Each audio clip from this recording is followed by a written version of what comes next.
Hey, welcome to episode 2, More Stop, All Things More. They said it wouldn't last, Mark, but here we are. We've got one episode out, very well received in the community, so we're back with episode 2. That's pretty exciting. It is, and thank you, Rob, for helping this dream become a reality. Episode 1 was wonderful. I've heard a lot of good things in our community about it, so looking forward to episode 2. Episode 2, here we go. Well, one of the things that I think about from time to time, because I know a little bit about it, and I get asked questions about it, is the structure of our government. City Hall, I mean, we've got city managers, we've got assistant city managers, we've got a mayor, we've got council members, we've got various departments that do all of these things that keep our growing city running and safe and all those things. I wanted to talk a little bit today about how that's structured. And let's start with your job, Mr. Mayor, Mark Ham. Your salary's what, $300,000, $400,000, $500,000 a year? I mean, you're raking in the big bucks, right? That would be amazing, but that would not be true. As a mayor, I make $300 a month, and that is per our charter. And as a city council person, they make $100 a month.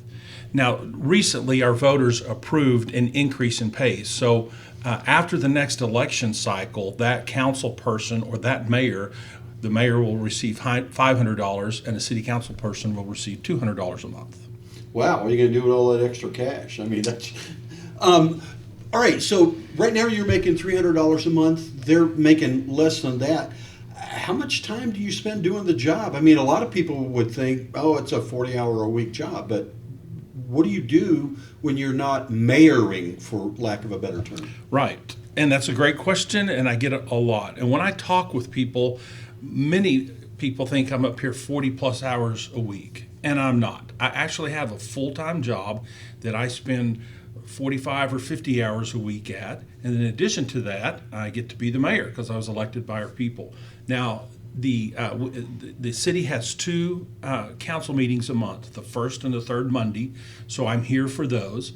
And then throughout the week, I have various meetings that the city manager or assistant city manager would like me to come to. Or, for example, we're recording this podcast and we're not doing it live, it's on a different day. So I come up here to do these kinds of things. And I'm going to guess, I mean, obviously we don't have any of the council members with us here today, but I'm going to guess that their schedule is very similar. They work other jobs and they spend their council duties, work their council duties in around those jobs and based on the needs of the city and what's going on at City Hall. Right. I think 2 of our city council people are retired, but they all have other jobs and things that they do. Everyone that's serving on the city council is doing so because they love the city of Moore. Nobody is getting rich by being a council person or a mayor. I promise you that. We serve because we love our city and we want to be a part of the decision making. All right, so let's talk then about the rest of the structure then, because you've got a city manager, you've got 2 assistant city managers. I mean, who's the boss? Who's in charge? How do things flow along that chart? If you were to look at our flow chart, which it's on our webpage, you would see at the top of that flow chart are the citizens of Moore, Oklahoma. So ultimately, the people that live here are the ones that are in charge. Now, those voters elect a mayor and a city council. And then the city council can only hire or fire one person, and that's the city manager. So in Moore, we have what we call a weak mayor, a strong city manager. So actually, a lot of the power rests with the city manager. Now, the city manager works for the council, and he listens to us because we're have immediate supervision over him. And I listen to the people when they give me a call, text, or emails about concerns and things that they have. And then we convey that to the city manager. Then he'll convey it to his assistant city managers and so forth all the way through the flow chart. And we have 2 assistant city managers, and they have different responsibilities, right? That's right. We have Jerry Eiler, who's over most of the infrastructure. So a lot of the 4th Street underpass and other projects that will be coming along as Most people that are listening to this are aware that we have about $49 million worth of GO bonds projects that we have yet to start. So Jerry Eiler's responsible for all of that, working with the engineers, architects, and getting that all ready. Then we have our other assistant city manager, Deidre Ebry, and she's over our parks and HR and a lot of other administrative responsibilities within our city. Okay, so I want to make sure I've got my mind wrapped around this. Basically, Moore's government is set up so that the people, the voters, the residents of Moore, they're the boss. They're the ones that control the city council Right. and the mayor. So they vote, install, remove. So they have the top level of control. Yes. And then it's the mayor and the city council, and then it's the city manager, which for us is Brooks Mitchell, and Right. that's the chain of command. That's true. That would be the flow. That's the chain, and we as a council are responsive to our citizens.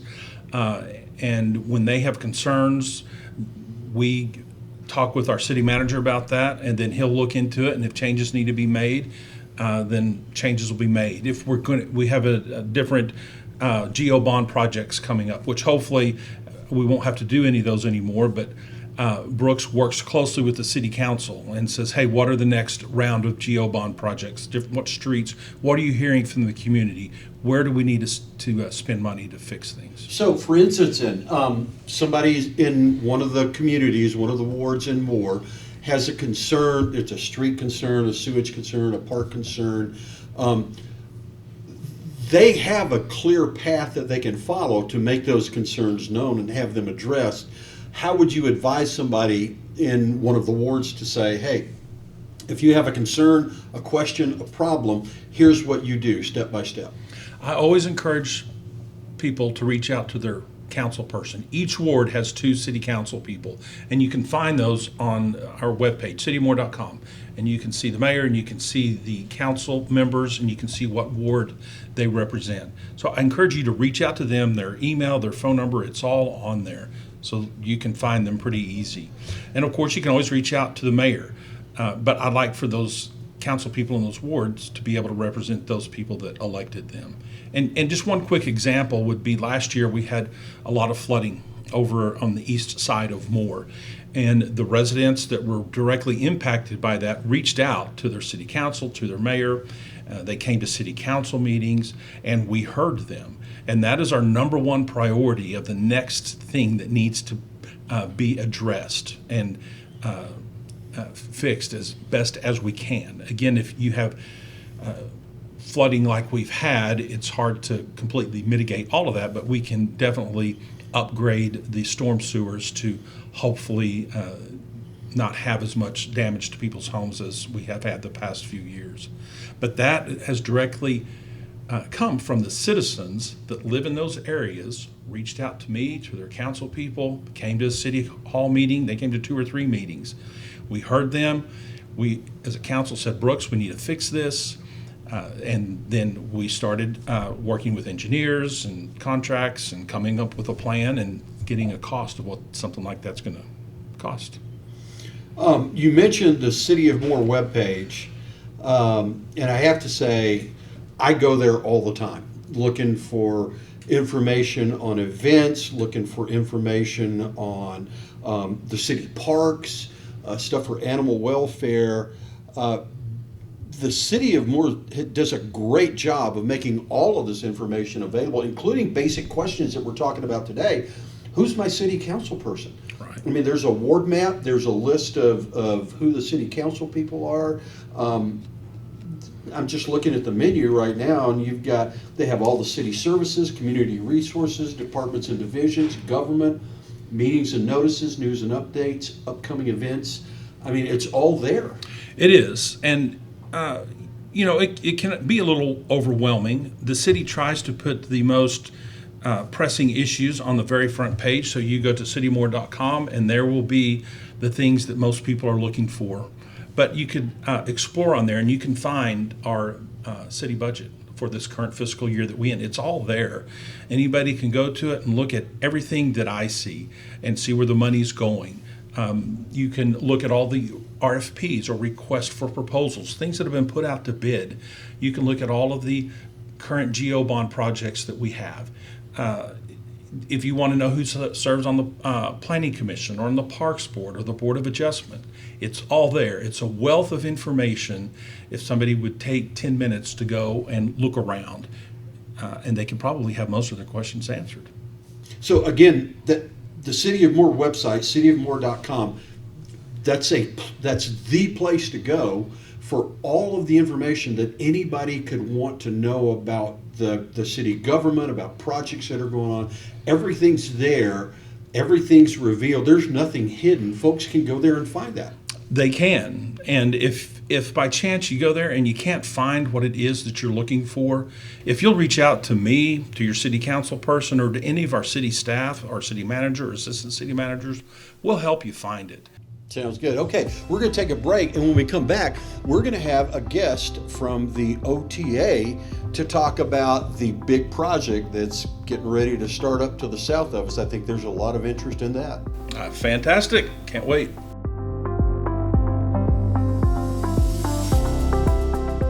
Don't forget that on Tuesday, April 7th, Moore voters will have a chance to vote on a 1-cent sales tax proposition.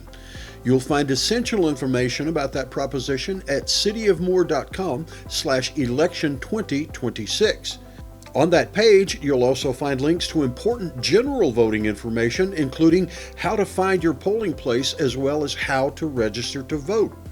Follow the City of Moore's social media pages to stay current on all the important Moore news, events, and information.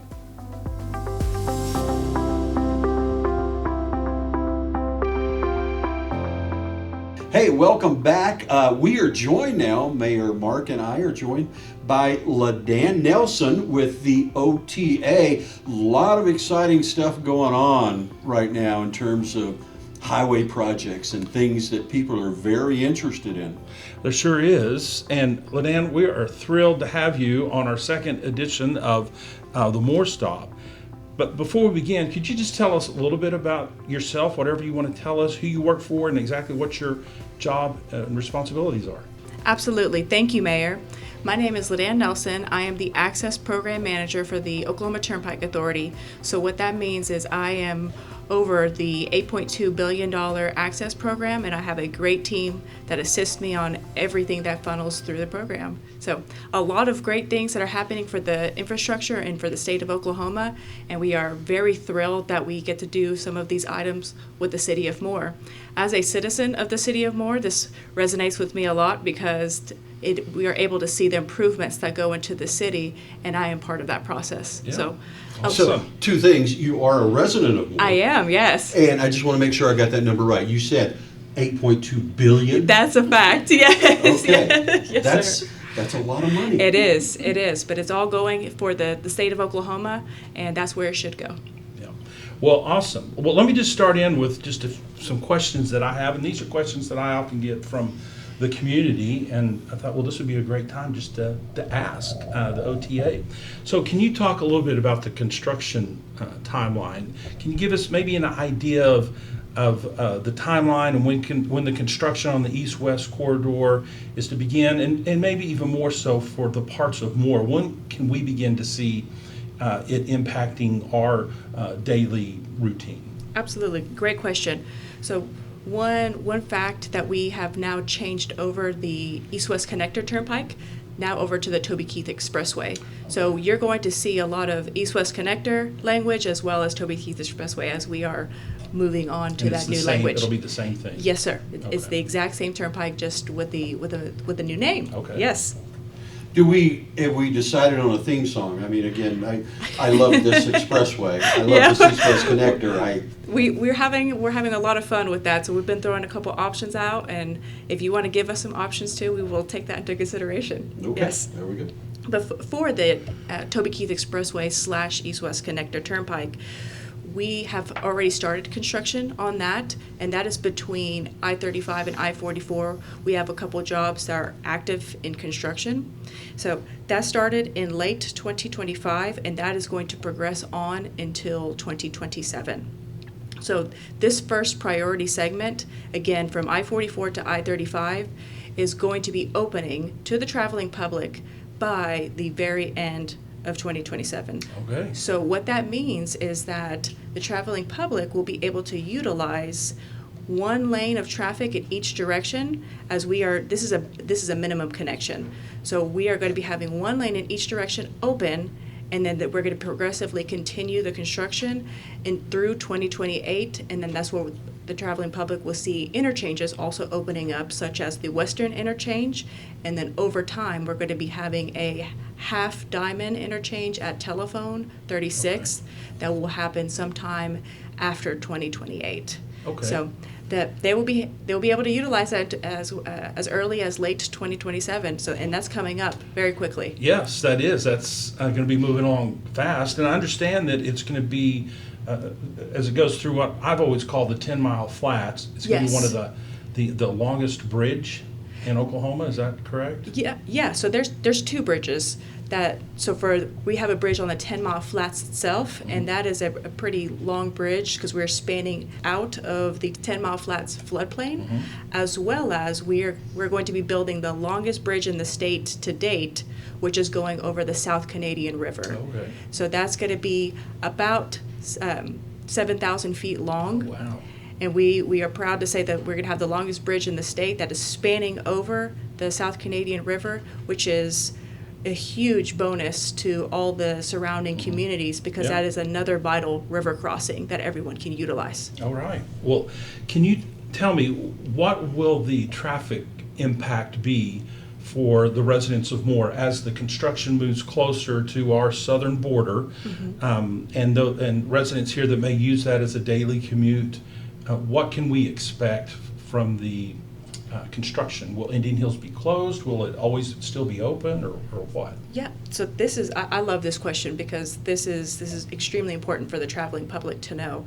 So starting in 2027, and we'll give the time frame around March and April, we're going to start the tie-in of the Toby Keith Expressway / East-West Connector at I-35. So there's going to be times where we have to shift traffic along I-35. I-35 will always be 2 lanes in each direction, so we won't ever pinch it down any tighter than 2 Okay. lanes.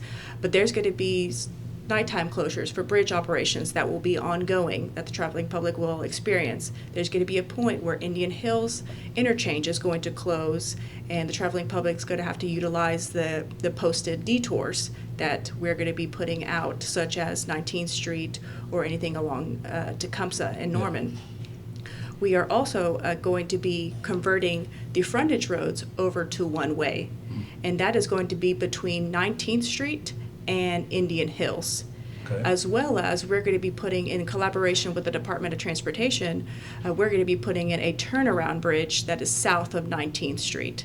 So as we have the one-way frontage that is occurring, this is going to be a turnaround bridge at 19th that allows for that free flow movement. So no one has to stop at 19th Street and go through all the signals that we're all used to. Yeah. They're not, the traveling public is not going to have to utilize to go to and from locations because now we have changed the two-way over to one-way, which is a big change for the Okay. community. Will there be access roads on either side of the turnpike? Because you said it's going to be one way. Yes, so for both cases, yes. So we're going to be converting the I-35 frontage roads that are currently there to one-way frontage, as well as the east-west frontage roads are going to be one-way, and those are going to be throughout the full extent of Moore as well as Norman, and those are going to be maintained by Cleveland County. Okay. Yes. So there'll be multiple access points onto the turnpike through the corridor. Absolutely, yes. And one of the big pros of the frontage road systems that we are going to be adding is that those frontage roads are free. So there's no tolls along the east-west frontage roads, and there's never a toll on I-35 frontage roads. Right. So the traveling public can utilize those like any frontage road across the state. But once they get on the turnpike system, that's whenever they are tolled. Well, I don't know if y'all are ready to announce this and just a ballpark, but what would it cost to utilize the toll? And I know is a pike pass, and is there a discounted rate if you buy the pike pass versus just a a one-time use? Yeah, so the Pike Pass is the way to go. The Pike Pass is the cheapest, most efficient way, so we strongly urge everyone to get a Pike Pass. And if you ever need a Pike Pass, Mayor, you can send them our way. We will get them all set up. But the Pike Pass is the cheapest route to go, or they could utilize the Plate Pay. The Plate Pay does not have anything like any readers on their cars. It's our readers that are catching their license plate and will send a bill on later, Okay. which is typically higher. The toll rates themselves along the East-West Connector / Toby Keith Expressway, they're going to be very, very similar to the John Kilpatrick Turnpike, because the John Kilpatrick is a urban turnpike with a lot of interchanges. The East-West Connector is classified as the same, and we are progressively going to be opening up the East-West Connector / Toby Keith Expressway in segments. We are going to be getting those toll rates Okay. approved at that time. So our Okay. first toll rate for the East-West Connector should be sometime in early 2027. Can you talk a little bit about 34th Street? The voters in Moore several years ago voted to build a bridge over I-35, and we had always designed that so they could maybe someday have access ramps. And I've just heard different stories that yes, it's going to have ramps, or no, it's not going to have ramps. So I'll just ask, do you know yet if we're going to have on-off ramps for the 34th Street Bridge? So there will not be direct ramps that tie into 34th, but there's going to be ramps that are going to be near 34th. So with the operational improvements that we are doing in collaboration with the Department of Transportation, we are going to be shifting the 2 ramps that are south of 19th Street. We're going to be shifting them south to a location that is just north of 34th. Okay. So that means the traveling public is going to be exiting or entering at a different location. And that gets them a little bit closer to 34th, but not necessarily at 34th Street, So on there- and off So there ramp. would be access to it at a exit ramp further down or further in front of the 34th Street. Correct. And if they want to utilize, like from the Toby Keith Expressway / East-West Connector, if the traveling public wants to utilize that, they would have to get to 34th, they would have to exit near Indian Hills Road Okay. and continue utilizing the one-way frontage road, and that will help with the accessibility to Yeah. the businesses in that area just right before they get to 34th, and they will still have that full access to that bridge. Well, I think, and the last question that I have, because we're running out of time, would just be, what are going to be some of the benefits beyond the I-35 traffic flow and this new corridor, Toby Keith corridor? What can we expect from a lot of these frontage roads? I assume businesses pop up along there to provide services to the new traffic. Yeah, absolutely. And so we are going to be building frontage roads. We have 18 miles of frontage roads along the East-West Connector / Toby Keith Expressway, and a lot of that impacts more is on the east side of I-35. That is along that eastern area over there, making its way towards Sooner Road and just a Yeah. little bit past Sooner Road. So there's going to be that one-way frontage roads that are going to be there. They're going to be free to the traveling public. If businesses want to move in, they will have a great accessibility because there's Yeah. going to be a lot of interchanges, so they can get to and from the turnpike system very easily. Over time, we are going to be making the East-West Connector to Toby Keith Expressway an interstate, which really helps with the accessibility and people wanting to be closer towards the interstate. So there's a lot of pros in there.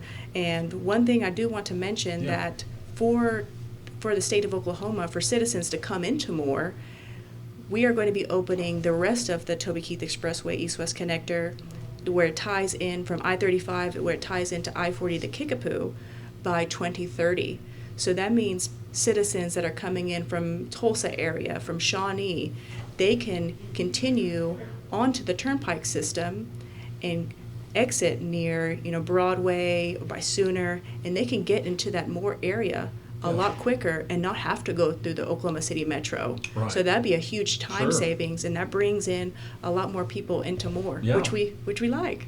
We do, for sure. Cities live and die by sales tax. It's so vital to us being able to provide all the things that people expect. And just as a closing thought for me, and if you have something that you would like to say that we haven't asked, I think of I-35, and in the 50s when it was built, and it came right down the middle of Moore, Oklahoma. And I've gone back and read some of the history, and there were people that were upset. But change is never easy. All of us now can't imagine what life would be like without I-35 because we use it. And I know that the turnpike is change, and it creates a lot of uncertainty or discomfort for people. But I think that there will be a time, just when I go to Tulsa now, I take the turnpike just because it's the quickest and most efficient way to get to where I want to go. So appreciate OTA and all that you're doing and all the challenges that you have.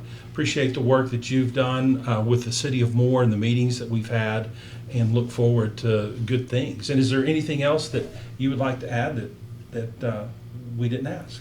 Well, Mayor, I sincerely appreciate all of the positive comments that you have given over to us, because we are one team, and that includes the City of Moore. So we definitely appreciate the partnership that you all have had with us since day one, and we thrive to continue to have that same partnership. I know we've had a couple projects with you all, including the effluent line, and we plan on breaking ground on that one in April. And we couldn't do that without the collaboration and the hard work that we have as that team. So thank you again for those comments, and thank you for having us on this podcast. Yeah, you bet. And just so listeners would know, the effluent line, the line that you're talking about, goes from our sewer plant to the discharge. And the OTA is having to relocate that, and in the process, going to be replacing it. And that's at no cost to the City of Moore. Absolutely. So that's a huge financial burden that our residents are going to have to shoulder. That's absolutely right. Yes. Well, thank you so much. Rob, did you have a question or two? One question for folks that want to keep track of the projects, because you have a lot of projects going on. Some of those projects impact I-35, folks around here. What's the best way for folks to keep track of what's going on? Everyone can go to the Source of Truth, which is the accessoklahoma.com website. Once we have projects that go into construction, we put updates on that, as well as we put out media blast and via email. And we are constantly communicating with other stakeholders, or putting it on social media outlets that, hey, this is the upcoming work and this is what the traveling public is going to be expecting. So we usually post on our social medias, but the biggest location is going to be that accessoklahoma.com website. Well, LaDan, thanks so much. I'll join with Mark in saying thank you for being here. A lot of information, but very valuable, very helpful information. So thanks so much for joining us. Yes, thank you. Happy to be here. And we'll be right back after this. The City of Moore's annual Spring Marketplace is coming up on Saturday, April 25th at the Moore Central Park Pavilion. That's located at 700 South Broadway Avenue. Open from 9 a.m. to 3 p.m., this year's marketplace will feature more than 50 vendors selling handmade items, crafts, quilts, yard art, food, and direct sale products. The Okie Bean coffee truck will be on hand for folks in need of caffeine. Again, that's coming up from 9 a.m. to 3 p.m. on Saturday, April 25th at the Moore Central Park Pavilion.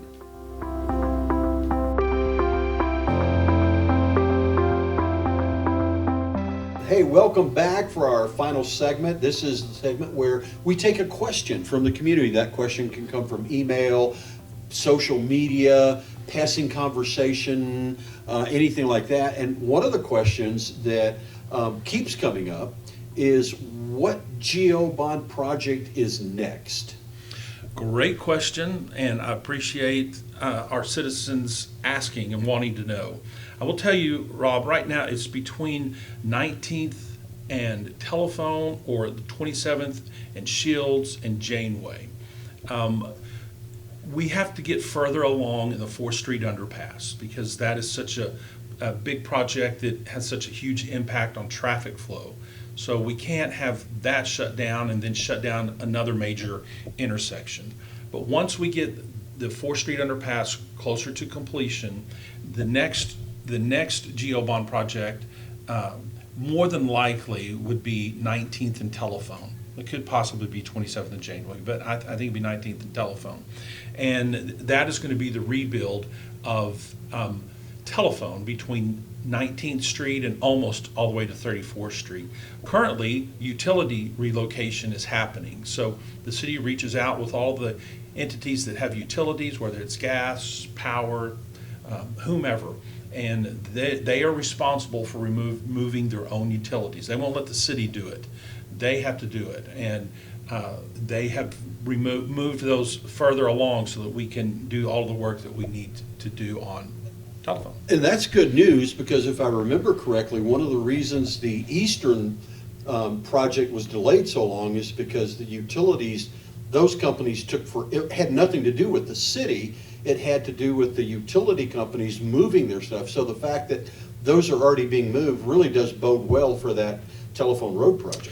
It does, and the city never moves forward on a project until we get a thumbs up from that particular utility, and that they send us a letter saying, yes, our utilities are clear, you are free to move forward with your project. And once we have all of those letters, then we start.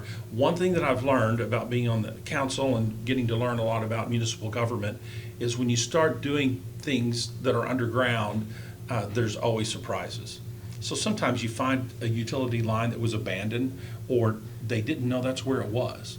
But in this instance, they are in there moving them, relocating them, and so hopefully that will not be an issue, because we can't have streets shut down that long. Yeah, and by the way, you mentioned the 4th Street underpass. I was over shooting a drone video yesterday. The shoe fly is now in use. The trains are using the shoe fly, which means crews can now work on the supports and all of that stuff for the new bridge.